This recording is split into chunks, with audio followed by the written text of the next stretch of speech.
என்கிட்ட ஒரு சப்ஸ்கிரைபர் கேட்டிருந்த கேள்வி என்னன்னா, டாக்டர், சிறுநீரக செயலிழப்பு ஏற்பட்டா அதுக்கு என்ன அறிகுறிகள்? முன்னாடியே கண்டறிஞ்சா நல்லது தானே, அதுக்காக கேட்குறேன் அப்படின்னாங்க. என்னன்னா, சிறுநீரக செயலிழப்பு ஏற்படும்போது அதோட அறிகுறிகள் தென்படுவதற்கு கிட்டத்தட்ட ஸ்டேஜ் 4 ஸ்டேஜ் 5 கிட்னி செயலிழப்பு ஆனால் தான் அறிகுறிகள் அப்படிங்கிறதே காட்ட ஆரம்பிக்குங்க. ஆனாலுமே இன்னைக்கு நான் ஒரு 10 அறிகுறிகள் சொல்கிறேன். இந்த அறிகுறிகள் தென்படுது அப்படின்னா கண்டிப்பாக கிட்னி ப்ராப்ளமுக்கு நீங்கள் செக்அப் பண்ணிக்கிறது ரொம்ப ரொம்ப முக்கியம். வரிசையாக அந்த 10 அறிகுறிகளும் சொல்கிறேன். ஃபஸ்ட்டு விஷயம் என்னன்னாங்க, யூரின் போகும்போது யூரின் எப்படி போகுது அப்படின்னு பாருங்கள். ரொம்ப நுரைச்சி நுரையாக பபுள்ஸாக போகுதா அப்படிங்கிறத பாருங்கள். யூரின் போகிற அளவுகள் வழக்கத்தை விட குறைஞ்சிருக்கான்னு பாருங்கள். இரவு நேரத்தில் அடிக்கடி யூரின் போக எந்திரிக்க வேண்டியிருக்கான்னு பாருங்கள். இந்த மாதிரி சிறுநீர் கழித்தல் ஹேபிட்லேயே ஒரு மாறுபாடு வழக்கத்திற்கு மாறா ஏதாவது தோன்றுறது, அளவுகள் குறையுது, நுரைத்து போகுது அப்படின்னா நீங்கள் செக்அப் பண்ணிக்கணும். இரண்டாவது விஷயம், எப்பவுமே ரொம்ப டயர்டாக சோர்வாக உணர்றது, எதுலேயும் நம்ம கான்சன்ட்ரேட் பண்ண முடியாமல், மனசை குவிக்க முடியாமல் தடுமாறுறது போன்ற உணர்வுகள் ஏற்படுது அப்படின்னா ஒருவேளை உங்களுக்கு தேவையான உற்பத்தி கிட்னி செய்யலை. என்ன உற்பத்தி? ரத்த சிகப்பு அணுக்களோட உற்பத்தி. போதுமான அளவு நம்ம ரத்தத்தில் சிகப்பு அணுக்கள் இல்லை அப்படின்னா அதுதான் ரத்த சோகை, அனீமியா. இந்த ரத்த சோகை நம்மளுக்கு அந்த உடல் சோர்வு, மனம் குவிப்பு திறன், கான்சன்ட்ரேஷன் குறையிறது போன்ற விஷயங்களை ஏற்படுத்தலாம். இது கிட்னி செயலிழப்போட அறிகுறியாகவும் இருக்கலாம். மூன்றாவது அறிகுறி இந்த மாதிரி பாத வீக்கம்ங்க. காலில் கணுக்கால் பகுதியிலையும் வீக்கம் இருக்குது, பாதம் பகுதியிலையும் வீக்கம் இருக்குது அப்படின்னா, 2 கால்கள்லையும் இதே மாதிரி இருக்குது அப்படின்னா இது ஒரு முக்கியமான அறிகுறி. ஒன்று கிட்னி சிறுநீரக செயலிழப்பு இருக்கலாம், இல்லை லிவர் ஃபெயிலியர்லேயும் இதே மாதிரி பிரச்சனை ஏற்படும், இல்லை கார்டியாக் ஃபெயிலியர், இதய செயலிழப்பு, கல்லீரல் செயலிழப்பு, சிறுநீரக செயலிழப்பு, 3லேயுமே கால்கள் வீங்கும் இதே மாதிரி. நான்காவது, சாதாரண விஷயங்கள் செய்யும்போது கூட மூச்சு பயங்கரமாக மூச்சு இறக்குது, வாங்குது. படி ஏறும்போது கூட படி ஏற முடியாமல் ரொம்ப கஷ்டமாக இருக்குது, சிரமமாக இருக்குது அப்படிங்கிற சுச்சுவேஷன் இருக்குது அப்படின்னா உங்களுக்கு ஒருவேளை சிறுநீரக செயலிழப்பு இருக்கலான்னு அர்த்தம். 5வது, தோள்கள் வறண்டு போகுது, ரொம்ப பிப்பு அரிப்புலாம் ஏற்படுது அப்படின்னா இதுவுமே சிறுநீரக செயலிழப்போட ஒன் ஆஃப் த அறிகுறி தான்.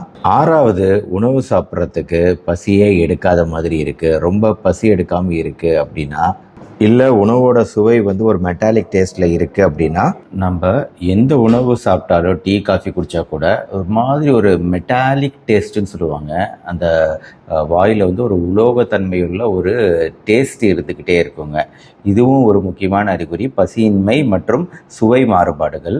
7வது, வாந்தி வருதல் அல்லது வாந்தி வருதல் போன்ற உணர்வு ஏற்படுறது, அடிக்கடி ஏற்படுறது. 8வது, தசைப்பிடிப்பு அப்படிங்கிறது எப்பயாவது ஏற்படும் தூக்க நேரத்தில்.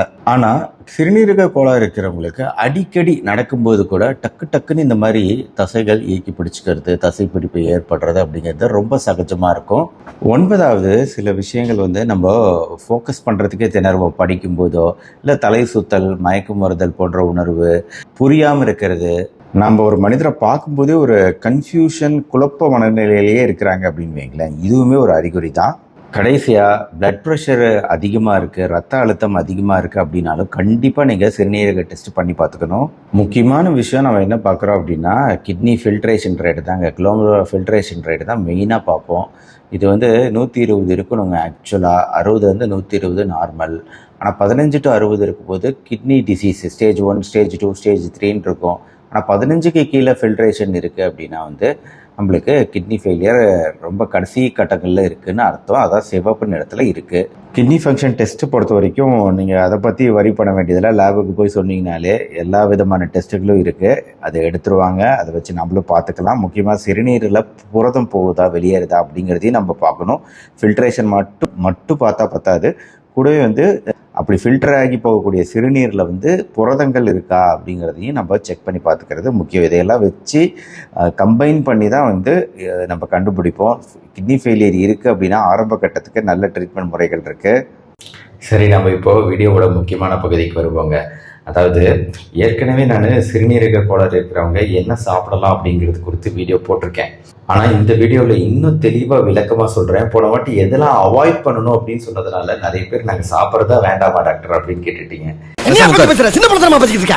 நான் என்னென்ன சாப்பிடலாம் அப்படிங்கிறத ஃபர்ஸ்ட் சொல்கிறேன், தெளிவாக சொல்கிறேன், புரிஞ்சுக்கோங்க.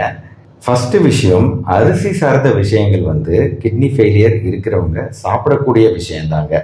அதாவது வேற வழி கிடையாது. இப்போ அதுலேயும் வந்து ஃபர்மெண்டட் அப்படின்னு சொல்லக்கூடிய விஷயங்கள் சாப்பிடக்கூடிய விஷயங்கள், அதாவது இட்லி சாப்பிடக்கூடிய விஷயம், இடியாப்பம், உப்மா, ஈவன் வெரைட்டி ரைஸில் தேங்காய் சாதம், லெமன் சாதம். என்னன்னா இந்த மாதிரி விஷயங்கள் செய்யும்போது எண்ணெய் ரொம்ப குறைவாக யூஸ் பண்ணணும், உப்பு ரொம்ப குறைவாக யூஸ் பண்ணணும். அது ரொம்ப ரொம்ப முக்கியம். இப்போ தோசை வந்து அதில் அதிகமாக எண்ணெய் இருக்கும் இல்லையா, அதனால தோசை அவாய்ட் பண்ணலாம், ஆனால் இட்லி சாப்பிடலாம் அந்த மாதிரி. அதே மாதிரி சிறுதானியத்தை எடுத்துக்கிட்டிங்கன்னா திணை பொங்கல் அதை சாப்பிடலாம்.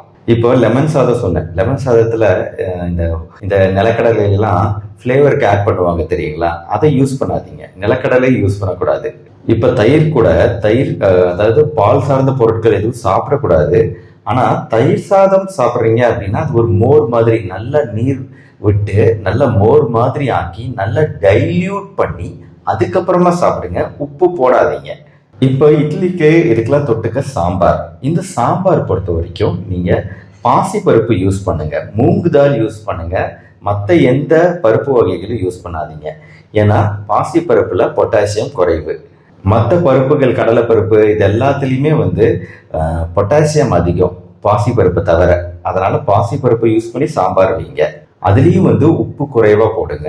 வெங்காயம், பூண்டு இதெல்லாம் சேர்த்தலாங்க. எதுக்காகனா இந்த உப்பு நம்ம குறைக்க வேண்டியிருக்கு. அதனால வந்து அந்த ஃப்ளேவர், அந்த ஒரு ஸ்பைசி சுவையை கொடுக்கணும்னா அதுக்காக வேண்டியாவது நம்ம பூண்டு, வெங்காயம், லெமன் இதெல்லாம் கொஞ்சம் சேர்த்தி இந்த சுவையை ஈடுகட்ட வேண்டியிருக்கு. முக்கியமாக சாம்பார் செய்யும்போது தக்காளி, உருளைக்கிழங்கு போட்டு சாம்பார் செய்யாதீங்க. தக்காளி உருளைக்கிழங்குல தான் வந்து அதிகமான பொட்டாசியம் இருக்கிறதுனால நம்ம தக்காளி உருளைக்கிழங்கு அவாய்ட் பண்ண வேண்டியிருக்கும் டோட்டலாகவே. வேணா பீர்க்கங்காய், புடலங்காய் இந்த மாதிரி விஷயங்களை சாம்பாரில் சேர்த்துக்கலாம். புரதம் பொறுத்த வரைக்கும் முட்டையோட வெள்ளைக்கரு மட்டும் சேர்த்துக்கலாம். சிக்கன் சேர்த்துக்கலாம். வேக வைக்கப்பட்ட சிக்கன் மட்டும், வறுத்தது கிடையாது. அதுலேயும் உப்பு போடக்கூடாது. அதே மாதிரி மீனும் ஒமேகா 3 கொழுப்பு அமிலங்கள் இருக்கிறதுனால மீன் சேர்த்துக்கலாம். அதுவும் வறுத்து யூஸ் பண்ணக்கூடாது. ஆனால் காய்கறி பொறுத்த வரைக்கும் வாழைக்காய் கூட யூஸ் பண்ணலாம். வாழைக்காய் பொரியல் செஞ்சுக்கலாம். ஆனால் அதில் உப்பு குறைவாக இருக்கணும், எண்ணெய் குறைவாக இருக்கணும். முட்டைக்கோஸ் பொரியல் செஞ்சு சாப்பிடலாம். இதுலேயும் அதே ரூல் தான், உப்பு எண்ணெய் குறைவாக இருக்கணும். மரவள்ளி கிழங்கு கூட வேக வச்சு சாப்பிடலாங்க. உருளைக்கிழங்கு சாப்பிட முடியாது, ஆனால் மரவள்ளி கிழங்கு கொஞ்சமாக வேக வச்சு சாப்பிடலாம் உப்பு சேர்த்தாம. மற்றபடி சூப்பு, கேரட்டு இதெல்லாம் வந்து சேர்த்து சூப்பு செஞ்சு அந்த சூப்பை நம்ம சாப்பிடலாம், கேரட் அவாய்ட் பண்ணிட்டு. என்னன்னா தக்காளி, உருளைக்கிழங்கு, கீரைகளும் நம்ம அவாய்ட் பண்ண வேண்டியிருக்கும் டோட்டலாகவே.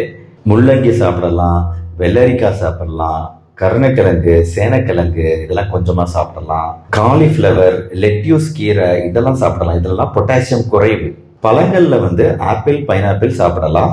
ஆக மொத்தம் நீங்கள் அவாய்ட் பண்ண வேண்டியது டெய்ரி பால் பொருட்கள், எல்லா பருப்பு வகைகளும் அவாய்ட் பண்ணும் எக்ஸப்ட் பாசிப்பருப்பு.